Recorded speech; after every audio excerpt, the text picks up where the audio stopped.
जय जगन्नाथ बंधुगण मो योजना एंड हेल्थ को आपण मानक स्वागत। ई श्रमिक योजना रे 1000 टंका देउछन सरकार। बंधुगण आसत आम जाना केंद्र सरकार पक्षर दि जाउथिबा श्रमिक कार्डर 1000 लाख टंका। केंद्र सरकार पक्षर अनेक गुड़िया योजना आरंभ कर देश में अनेक गुड़िया योजना कार्यकारी होगा सहित समयक्रमे संशोधन जहाँद्वारा योजना गुड़िक आर्थिक दृष्टि दुर्बल कि गरीब श्रेणी लोक साहय करुचे। गरीब श्रमिक परिवार पर केंद्र सरकार और राज्य सरकार दुईक द्वारा परिचालित योजना गुड़िक मध्य ई श्रमिक योजना होती अन्यतम। यह योजना अधीन जड़े श्रमिक निजर ई श्रमिक कार्ड बाहर करने निहाती आवश्यक, कारण यह ताको काम देवार साहाय्य करिवो, जहाँद्वारा आर्थिक दृष्टि जड़े दुर्बल श्रेणी लोक लाभ पाइपर। तेबे यह घर बसी बाहर करें जड़े श्रमिक तेबे यह किभली प्रस्तुत करें से विषय आज आम जाना।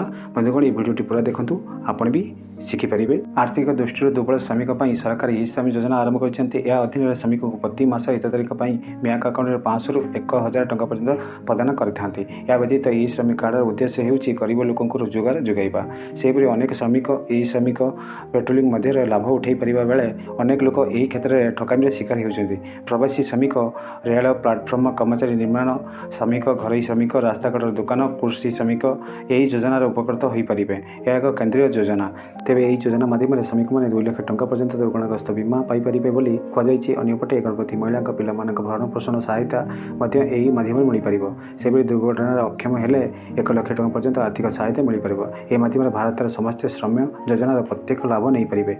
श्रमिक श्रेणी लोक प्रति मासरे बैंक अकाउंट को 500 ରୁ 1000 टंका पेंशन जोगाई दिपरि स्वास्थ्य चिकित्सा आर्थिक सहायता जोगाई दिली सरकार निष्पत्ति नहीं। प्रथम गृह निर्माण सरकार आर्थिक सहायता प्रदान करेंगे। यही योजनार सामिल थी पिला शिक्षा आर्थिक सहायता जोगाई दिज्व। समस्त सरकार योजन सीधा सड़क लाभ पाइपर। बंधुगण जदि ये वीडियो आपको भल लगुच चैनल सब्सक्राइब करनी, आपण सांग मान शेयर करके जनातु। जय जगन्नाथ।